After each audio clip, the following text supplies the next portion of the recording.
एक लड़की से बस हल्की सी गलती हो गई। उसका माथा जाकर सीधे पुराने गुरु के माथे से टकरा गया। लेकिन जैसे ही ऐसा हुआ, गुरु के शरीर में धधक रही आध्यात्मिक अग्नि अचानक शांत हो गई। ये देखकर गुरु खुद दंग रह गए। उन्हें यकीन नहीं हुआ कि सामने खड़ी ये मामूली सी साधिका उनके अंदर जल रही आग के दर्द को कम कर सकती है। सच जानने के लिए उन्होंने तुरंत मंत्र चलाया और साधिका को दोबारा अपना माथा अपने माथे से लगाने को कहा। दरअसल पिछली रात साधिका के शरीर में दानवी झर भड़क उठा था। वो दर्द से तड़पते तड़पते बेहोश हो गई थी। उसी समय एक काला सांप जो दवा लेने आया था उसे बेहोशी में देखकर उठा लाया और सीधे गुरु के पास ले गया। गुरु ने एक नजर में पहचान लिया कि ये दानवी झर का असर है। उन्होंने अपने खून की बस एक बूंद उसे पिला दी, क्योंकि उनका खून सैकड़ों झर का इलाज था। कुछ ही देर में साधिका होश में आ गई। जब उसने खुद को गुरु के महल में पाया तो वो घबरा गई और डर भी गई। और तभी गुरु बोले, तुम्हारी हालत देखकर मन कर रहा है कि अभी यहीं तुम्हें खत्म कर दूं। साधिका घबरा कर बोली, नहीं नहीं, आपके हाथ गंदे हो जाएंगे। उसका असली मकसद जानने के लिए गुरु ने उस पर सच बोलने का मंत्र लगा दिया और पूछा, क्या वो उन्हें मारने आई है? लेकिन 21वीं सदी की एक आम नौकरी पेशा लड़की होने के नाते उसका तो बस एक ही सपना था, आराम से पड़े रहना, कुछ न करना। ऊपर से उसे इस शरीर की पुरानी यादें भी नहीं मिली थी। आखिर गुरु को यकीन हो गया कि उसके मन में उन्हें मारने का कोई इरादा नहीं है, इसलिए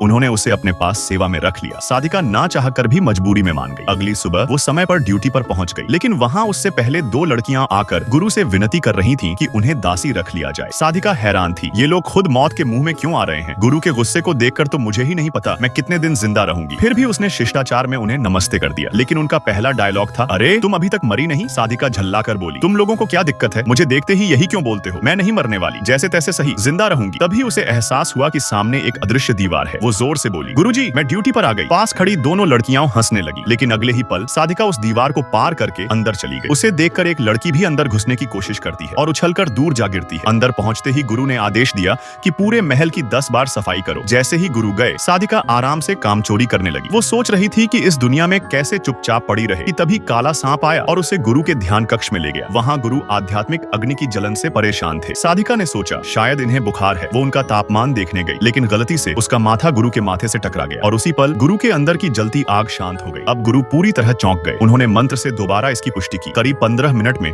उनकी आग पूरी तरह शांत हो गई। तभी गुरु के मन में एक बड़ा प्लान आया, लेकिन पक्का करने के लिए उन्होंने उसे एक और परीक्षा देने का सोचा। अगले दिन साधिका को एक फूल में पानी देने का काम दिया गया। ये कोई साधारण फूल नहीं था, ये रक्त फूल था, जिसे गुरु ने अपने खून से बनाया था और ये असल में उनका ही एक रूप था। इस फूल की एक पंखुड़ी किसी भी इंसान की 1000 साल की साधना बढ़ा सकती थी। इसी लालच में कई बड़े घरानों ने अपनी लड़कियां सेवा में भेजी थी। सबकी नजर इसी फूल पर थी, लेकिन साधिका को इन सब बातों की बिल्कुल जानकारी नहीं थी और उसकी यही अनजानियत उसे वो चीज दिला देती है जिसका सपना बाकी लोग देख रहे थे। गुरु बोले, इस फूल की पंखुड़ी तुम्हारे लिए इनाम है। फ्री फायर वाले रेड हार्ट और पबजी वाले ब्लैक हार्ट कमेंट करो।